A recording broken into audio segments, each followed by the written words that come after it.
Mother's Day. Oh, shit. We've only got like 2 days to prepare though, so it's like... Oh, fucking hell, you've got 2 days to prepare one fucking speech. I've got 24 hours to get fucking mission ready.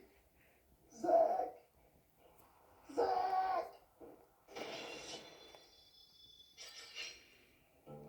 I'm more than halfway through my time at Moore Place. The food's better, the waiters have improved, but without any customers, it was all a bit pointless.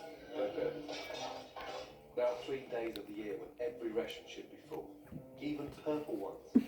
New Year's Eve, Valentine's Day, and Mother's Day. And Sunday is Mother's Day. Richard and Nick have been taking bookings, trying to pull back some money. Table plan. Good news is what? We've got 11 books. No, what a bit more than that, Bert. Hit me with it. 181. Shit. Confirmed. I should be pleased, but I'm terrified. I thought we'd struggle with 150, but 181. Yeah, it's making me feel worried slightly. Bit ambitious. A bit ambitious, yeah.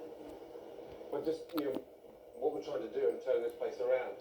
Just And trying to taking get over the it. division, yeah, and getting customers in here, but what worries me is that, they're still not turned on. I think they've bitten off more than they can chew, and they told us they want to do. I'm as worried as Andy, but I have an idea. Roast chicken, just like your mother used to make, but with a twist. Carved at the table to take pressure off the kitchen. You've had chicken before? No. You've got a chicken before?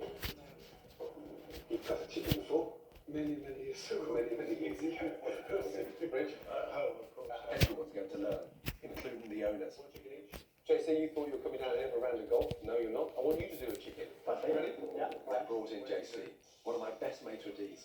He knows everything there is to know about service and about carving a chicken. That's one of the so classic cutting we do.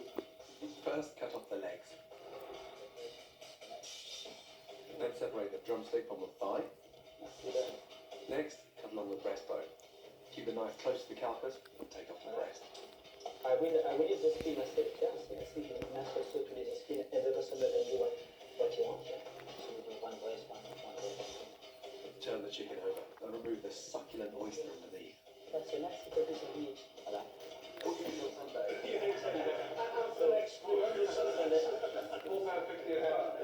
No, we're pushing the boats out. This time, 475. Man's got talent, come on. Time for everyone to practice. First time for you? First time today. Yeah. Chicken and virgin. Pork and arse. Pork on the arse. Which is the arse? The legs up first, and then you go on to the breast. The chicken has to be carved in 3 minutes, or the rest of the food would have gone cold. That doesn't really look like a chicken. It just looks like a bit of bone. And you cut the leg. Beautiful. Cut the jaw off, you've got the thigh there. Yeah, look, that's right. Yeah, that's brilliant. You're just having problems with the breast. Yeah. Tomorrow they'll have to carve in front of the customers, and it'll have to look better than this.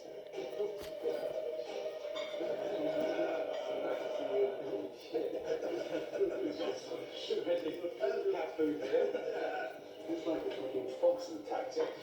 The chickens are coming on, and it'd be so nice to have chickens carved at the table and get the waiters to take some pressure off our fucking shoulders on Sunday with gratin dauphinoise in the bowl on the table. Yeah, yeah. And fresh peas, but it's just coming to season. Yeah, perfect. And so that's the major selling points Yeah, for the dining room. Yeah. And pecan pie. Instead of being positive about Mother's Day, Mark's worrying about old customers who are expecting the 1970s menu he's already sent out. The people that have booked have seen this. Yeah. Yeah, as long as they know they're going to get the beef, lamb, The saving chicken. grace is they may have seen the menu, but they haven't fucking tasted it. No, absolutely. So that's one big fucking relief for me straight away. I really want Mark to be right behind the changes. Irrespective of how many we've got booked, we're going to be in the shit big time. Yeah. And if we can entice 25% of these customers on Sunday to return, yeah, you've got them. The simple truth is that Nick and Richard have got greedy and overbooked. Yeah. They have to learn to care for their customers. Do you think you're both now capable of running a restaurant? As you've said before, and as we've not made any bones about, we're not food experts, we're not restaurant operators. I think we need to be in here. Certainly in the short to medium term, we need to keep building our capability. If you are going to go a division and take it from state to state, to get firm. I can do it every day.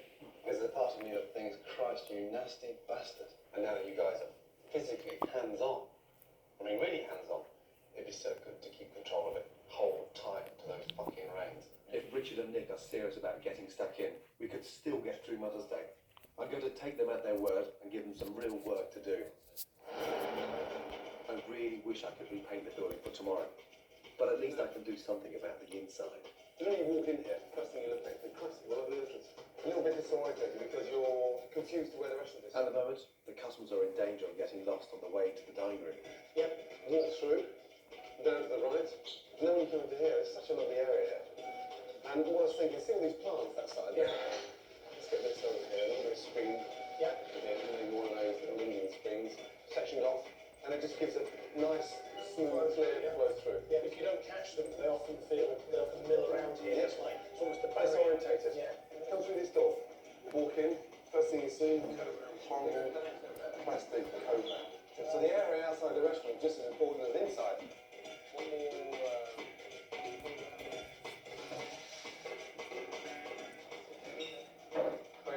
It's even more intriguing now than it is when you walk through the. No, that's it. Wow, beautiful entrance. Excellent. Where's the restaurant? Oh, it's just down here off to the right. There's an actual little snake. Follow it. Yeah, you can follow it. Everything is ready for Mother's Day. Just one last test to see if Richard can carve the chicken in less than 3 minutes. 3 minutes. How you feeling? Have you started? No, yeah. How am I feeling? Yeah, overwhelmed. We started. That's smart.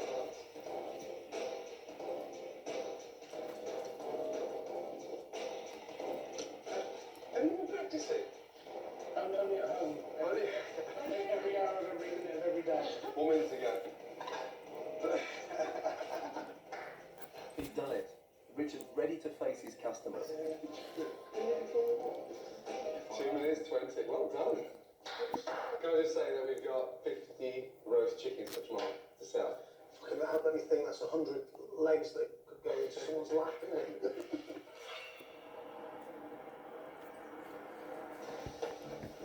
Morning, guys. The big day has arrived. And if we're going to give the diners a Mother's Day to remember, we'd better get cracking.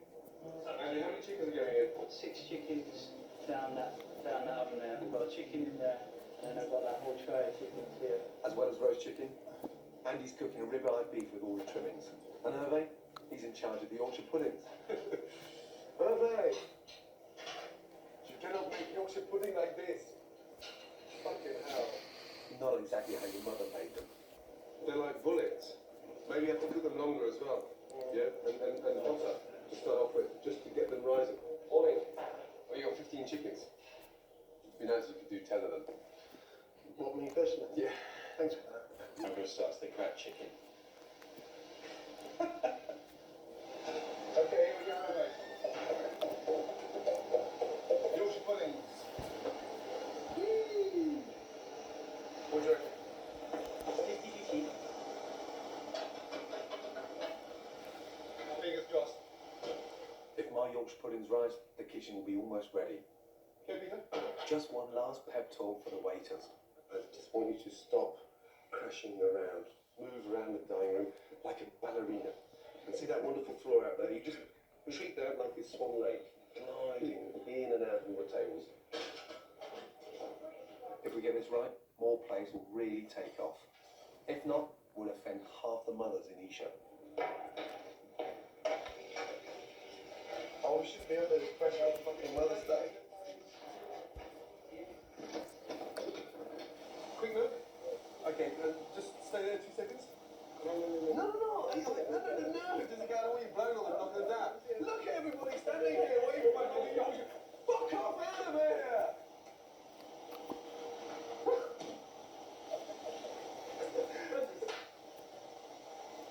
Oh, fucking hell! One more look. Just in case I was imagining things. Ready? Watch.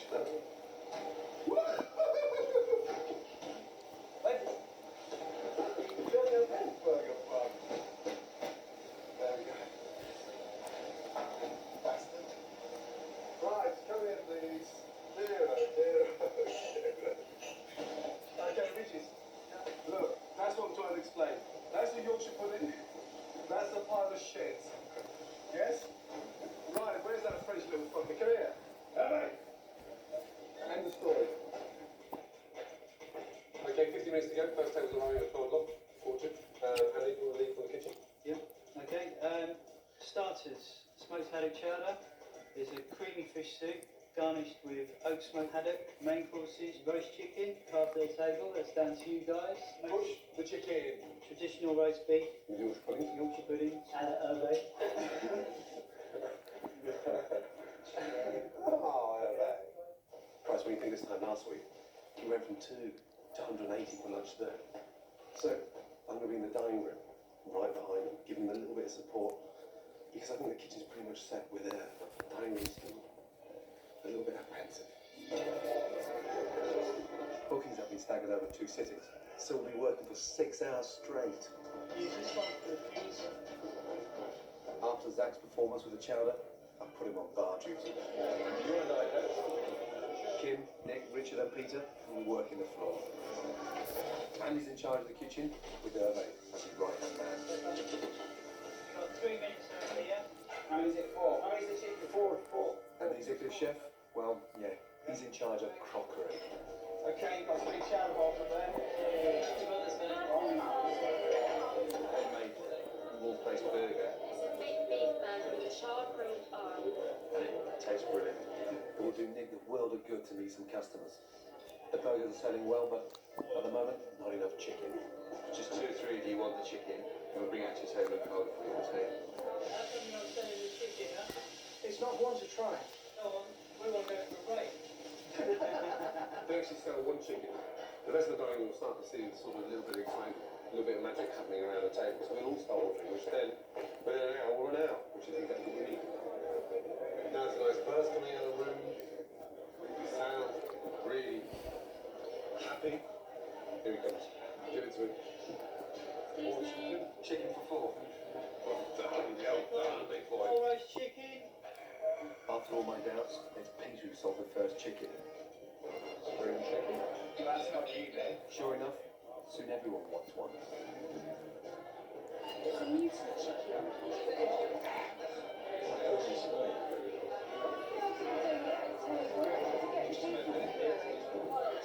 How do you feel about having a chicken curry on the table? Different? Makes you feel a bit more hungry. Can't find a knuckle. Well, I think it's good too. What's that bed? I've never seen that bed before. Do you want a bit of age? Fine. Relax. It's only a chicken. Everybody's rising to the occasion, and the first sitting's going really well.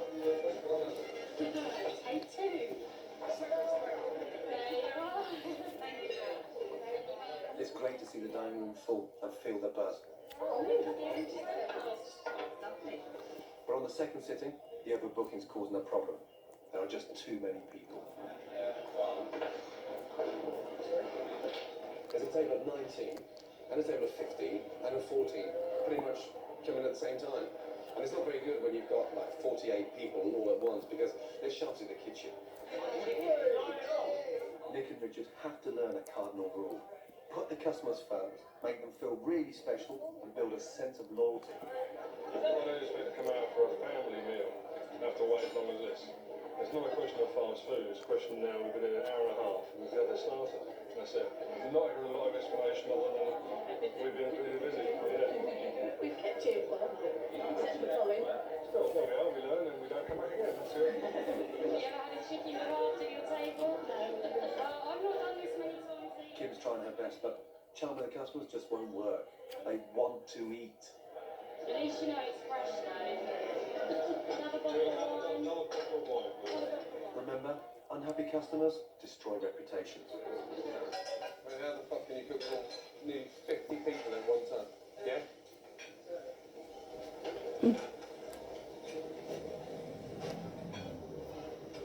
The food was very good. Yeah. The rest of it, the structure, the organisation.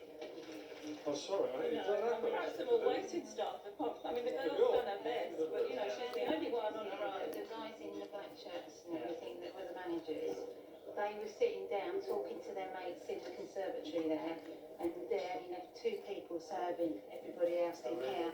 I'd like to say goodbye, but We're still waiting. still way to pay the bill. Let's hope Richard and Nick learn their lesson. The dining room's empty now, but it's been full for the first time in a long time. And the vast majority of customers went away happy. 1 chicken left. Okay, everybody. Bravo. Well done. Yes? Happy?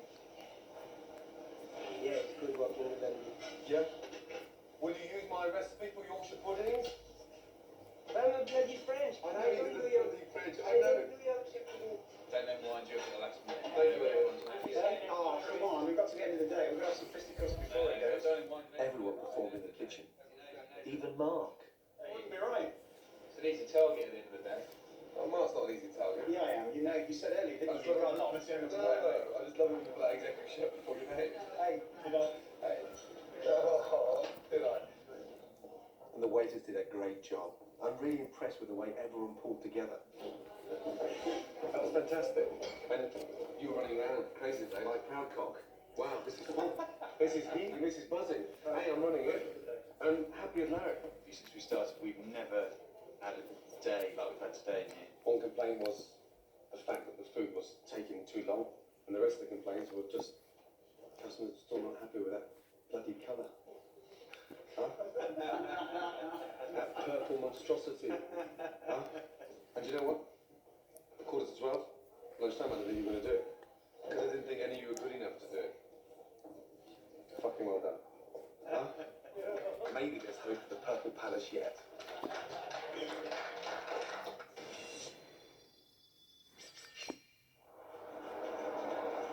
When I first arrived at Moore Place, I found the restaurant in crisis. Where is it? It felt more like a rest home. Today, how many people have? Nothing. The food was deep fried, microwaved, or out of a packet. That's fucking 70s crap at its best. Too many cooks, and not one of them any good. No, they fuck, I'm not hungry. And I met possibly the worst waiter in the world. Oh, Zach, I'm fucked. I mean, really fucking shocking. But by the end of the week, things had started to improve. That was in March 2004. Now I'm back. Oh, for God's sake. They've still kept it purple, and on a sunny day, it still looks like a shithole. Jesus Christ. It's a relief to find out Andy's still heading up the kitchen. How are you? How you doing? All right? Good to see you. Yeah. Look like you've had a busy summer. Well, yeah, it's getting out of hand. The Ramsey burger. How was it around? How many are you selling a day? Oh, we're doing 80 kilo beef mince a week. 80 kilos a week. My God. It really kicked off in a big way. How are they taking care of your place? How are they? Yeah, it's happy to the meal. I'm happy. Hey, I'm here to be beaten, Hervé. You French muffin. Do me a favour. Make me one. Morning. Are you well? Very well, you? Sir? Yeah, I was until I arrived. It's still purple. Still purple? It's about priorities, isn't it? You know, we've continued to spend money here on things, and it's on the list at some stage. Bullshit. Yes. If you remember the last chat we had, the dynamics of getting the restaurant busy was the sort of objective behind this whole thing. And that was when I was doing the set menu and dropping the price down. And ever since then, it's probably settled in at 60-70% higher than it was before. And Mark's the guy now, is that right? Mark's up in Leicester, running his own pub. So now he's an executive barman. We've given Andy his head, haven't we, in terms of the menu, let him get on with it. The one thing I'd say categorically, the food here is great. The product is great. But the proof is in the pudding. You know, here's Excellent. That looks nice, Hervé. Hervé at least seems to have improved on that flat pancake he made me last time I was here. It's not bad, Hervé. You know that. It's actually not bad. A little bit too thick at the bottom. It needs more salt. Do it. Do it. Okay, chef. This doesn't news? Of course fucking not. Don't get that fucking excited. Hervé is the only original brigade member left, but Andy seems to have succeeded in knocking a brand new team into shape pretty quickly. The front of house still has the charming Peter. How you doing? Zach's been moved to the safest place, behind the bar. How's this work out of Sanchado? well, we're the only one, I think. I knew they'd be on their best behaviour for me, so to get a genuine overview on how Moore Place has progressed, 2 weeks ago I sent in a spy. Very cheery service from the old fellow in an open neck shirt, black Matthew Ford is a renowned food critic. be on excellent terms with the most codgerish bunch. Hello, Matthew. His frank reviews have made and broken many businesses. And he came away with some strong opinions about the Purple Palace. Overall impressions? Were they informative on the menu? There was the old codger who was. Yes. He was absolutely. He was sweet. He was very nice to my daughter. He was very informative. He was clearly taking pleasure in all he was doing. And style of food? Modern European, I would say, and really very competently done. It was working some well-known combinations. every now and then it just gets a bit too fancy, and I think maybe to justify the dining room, there was deep fried rocket, which I thought was a bit weird. What the fuck would you want to deep fry it for? You ask me, I would. I was just a restaurant critic. I wouldn't know these things. You know, what goes on with chefs' heads, frankly, is a mystery to all, frequently to themselves. Deep fried rocket. Was that your idea? No? No, no. But I've changed it now. Pea boot crisps. Deep fried rocket's gone, has it? It's gone, it's gone. Towns and asked for that for lunch. It's all gone. Talking about lunch, and where are the menus? Let's have a look at the menus and I can order. I'm starving. Despite his rocket abomination, Andy has definitely had a beneficial effect on the food here. So why, if they're doing a booming trade in the evening, and lunchtime's still completely dead? Looking at the bar menu, I've got a good inkling why. I'll start with the vegetable spring roll, please. Spring rolls? 3 little words spring to mind. Deep fried food. If a restaurant wants to get a good reputation, food has to be consistently good throughout. Here we go. There you go, you can taste that one. They look free. I'm not very keen on them. Fucking disgusting. It's like a cremated turd. Yeah, fucking disgusting. Miles away. So we've got good food in the restaurant. That's completely spoiled by the shit we're serving in the bar. And if you're ever going to attract people from the bar to come in your restaurant, you've got to stop serving that shit. Stop. Stop. Service! The deep fried rubbish on the Moore Place bar menu is in danger of completely undermining its new hard-fought reputation. Service! When you've got such diverse menus, it's going from sort of first division straight down to the fourth. 2 dishes on the bar menu is more expensive than your lunch menu. And the food on the lunch menu is 10 times more exciting than the food in the bar. I want to suggest incorporating more of the restaurant menu into the bar, slowly but properly. So anyone coming in for a quick snack, whatever it happens to be, is an indication to how good it is in there. For me, if it helps the consistency and it helps the speed of delivery, then it's no gamble. Yeah.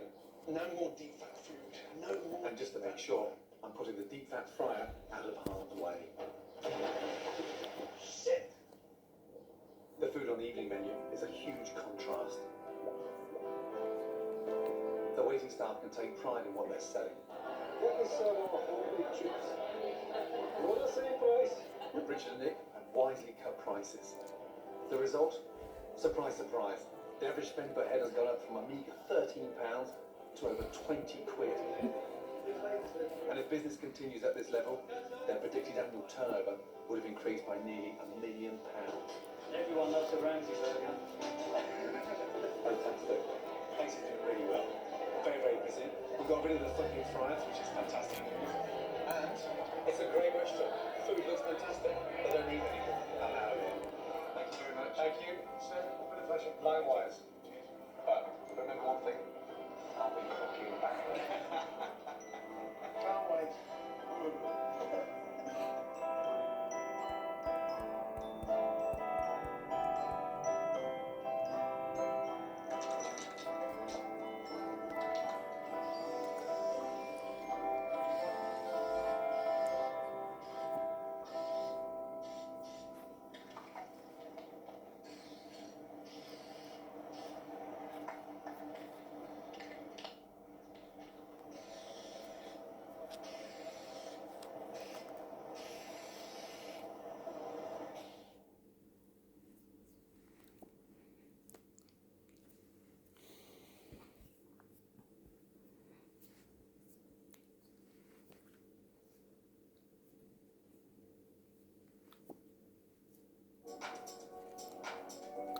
The future of money is instantly sending money to Revolut Friends with 0 transfer fees. See why 35 million people globally send, spend and save with Revolut. Download the app to see what you're missing.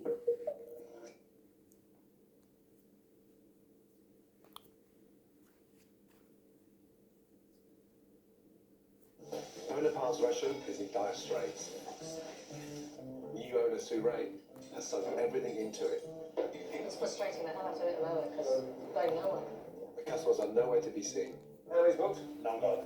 Nothing at all. No. Chances of walk-in, perhaps? Slim. The kitchen's down to 2 staff, and the money has nearly run out. I'm going in to identify the problems. I'll find out if the market's there. What do you pay for that? If the team are pulling together, Take a fucking penalty. and if the head chef is trued up enough. You're taking the piss, you know. I've got just 1 week to turn this restaurant into a viable business. The honeymoon's over. Got to start making profit now.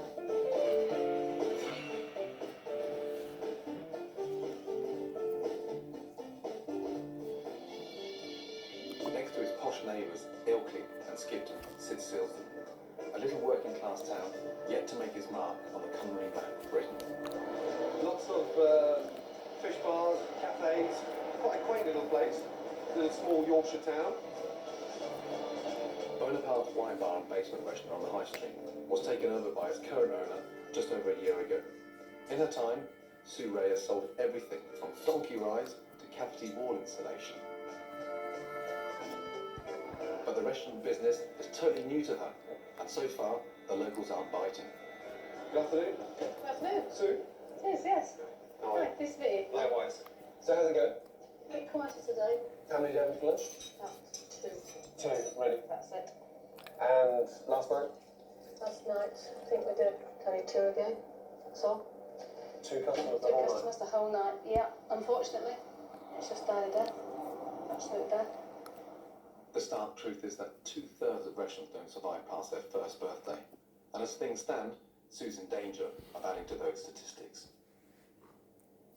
As a last resort, she's placed all her trust in a 21-year-old head chef. Together, they believe that fine dining will guarantee Bonaparte's a brighter future. It's like being an artist, you know what I mean? You just start from nothing and create something. So I think that's why I love being a chef. From a humble start 5 years ago washing dishes, Tim has had a meteoric rise. Obviously, I would like a couple of restaurants, maybe 3, being Leeds and London, New York, you know, wherever, just big cities, you know. So that's my main ambition, and obviously to make a lot of money. Tim's ultimate dream is to become a TV chef. Put partners on for this then. But for now, he's embracing his first opportunity to run his own kitchen. And how did you find Tim? He found me. He knew I'd been struggling with chefs and lack of them. And he's very ambitious. He must be fucking good if he's a head chef at 21, no? Either that or he's a fucking good bullshitter. Tim. Pleasure to meet you, sir. Likewise. And? It's a pleasure, Lee. Lee. So you're the head chef? Yeah. And you're the... Well, you've obviously got to be the second chef. There's only 2 of you. Busy lunch? No, No. absolutely not. No. I didn't think so. Were you standing there twiddling your thumbs? No? Sue's food takings are a dismal £200 a week. She should be clearing at least 10 times that, but she's not even covering Tim's wages, let alone food costs and overheads. Chefs can't get excited unless there's customers to cook for. I'll never know how good they are unless there's any customers in the fucking restaurant. Tim, how many's booked? None gone. Nothing at all. No? Chances of walk-in, perhaps? Slim. I want to see you under a little bit of pressure tonight. Right. It's 5 to 6. I want you to get out on the street, go knock on a few doors, and invite some locals to dinner. Get your coats on and fuck off for some customers. If the customers won't come in of their own free will, these 2 young chefs are going to have to go and drag them in. Excuse me. We'd like to invite you for a free meal. Fine dining requires the ultimate in presentation, surroundings and service. You've just started one. But most of all, it requires faultless food. You just need the people coming in now. It's like a big cake. You've got all the ingredients and you can mix it. You just got to find the right consistency to make it rise. You'll go? Okay, I'll see you there. Cheers. The reputation of this place can't be that great. Even with free food and the fine dining menu on offer, they've only managed to pull in 11 guests. For any head chef, this would be a walk in the park. First order, 2 pigeon, main course, 1 venison, 1 grill. Where did the tickets go? Well, I just put them there because we never really get enough to worry about. Oh, fuck mate, that's nice. Who's doing what? Who's doing the fish? I'll do the fish. What would you like to do tonight? I'll do venison. All I'm trying to say is how fuck do you organise your kitchen? Oh, Lee, take care of the hot starters, I'll do the cold starters, you do the fish, I'll do the meat. well, You you're mind my the putting first together? here then. Lee'll stand here and I'll do this one. And I just, when I'm not doing anything, then I'll just jump on and help him out. You know how to organise? Within reason. Within reason, okay, here we go. Waiting for red ball, Lee. With the first orders in, now I can really see what's going on in the kitchen. What was that? I just trashed a load of balls. You've got to send the bread first, don't you? Yeah, that's grab the bread. Never mind fine dining. They can't even get the bread right. It's fucking frozen. Get it back in the oven. Are the pigeons ready? Yes. We're about to put them in a bin because the bread's frozen, pigeons are cooked, and